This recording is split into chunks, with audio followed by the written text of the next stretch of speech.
السلام عليكم ورحمة الله وبركاته، ازي حضراتكم؟ الحقيقة يعني ماتش الزمالك والمصري النهارده انتهى بالتعادل 0-0. فرصة واحدة بس اللي جات للزمالك وضيعها، مش ضيعها، أنقذها اللاعب المصري من عبد الله السعيد. وبس. لا في فرص خطيرة لا هنا ولا هنا، لا في جمل تكتيكية لا هنا. المصري كان عنده جمل تكتيكية، الزمالك ما كانش عنده جمل تكتيكيه. الزمالك كان حافظ وبينفذ ايه؟ بينفذ طريقه جروس اللي هي كنا فاكرينها زمان قوي، 4-2-3-1. طيب، علي ماهر، يعني هنتكلم بقى على المصري. علي ماهر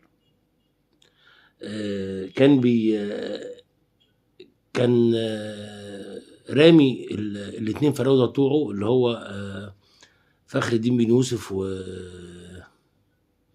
اسمه ايه الزفت ده؟ اسمه ايه؟ صلاح محسن.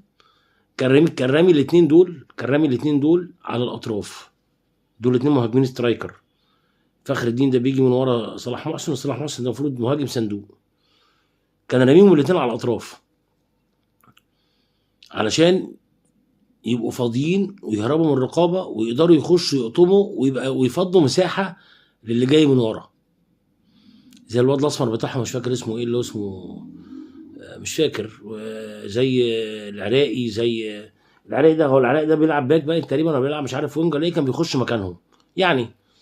مش حافظ اساميهم طبعا، لكن دي كانت خطه علي ماهر، ان هو رامي الاثنين مهاجمين بتوعه على الطرفين. طب جروس عمل ايه بقى؟ جروس جروس ما شغلش الطرف الشمال خالص، اليمين خالص بتاع عمر جابر، عشان فخر الدين بن يوسف كان مرمي عليه. ابتدى يلعب. طبعا مبدئيا كده الزمالك بيلعب ناقص واحد بسبب مصطفى زفت شلبي. ده لعيب لا ينفع يبقى في الزمالك ولا في مركز شباب الحومديه. كل كراته مقطوعه، كل تحركاته بطيئه. بياخد الكرة يجري بيها وعايز يرقص، وبعدين يقف يستنى ويقول للاعب اللي قدامه انا هديها لزيزو، انا هديها لعبد الله السعيد. لعيب بطيء جدا، ملوش اي تأثير على الفرقة خالص. بالعكس، انا هقول لكم على حاجة. لما كونراد مشلاك نزل، اللي هو اصلا الفردة اللي وقع، اللي احنا جايبينه وعايزين نرجعها تاني، كان اخطر منه. طيب، ايه بقى اللي عمله الزمالك النهارده؟ ولا حاجة. كروس مش من المدربين اللي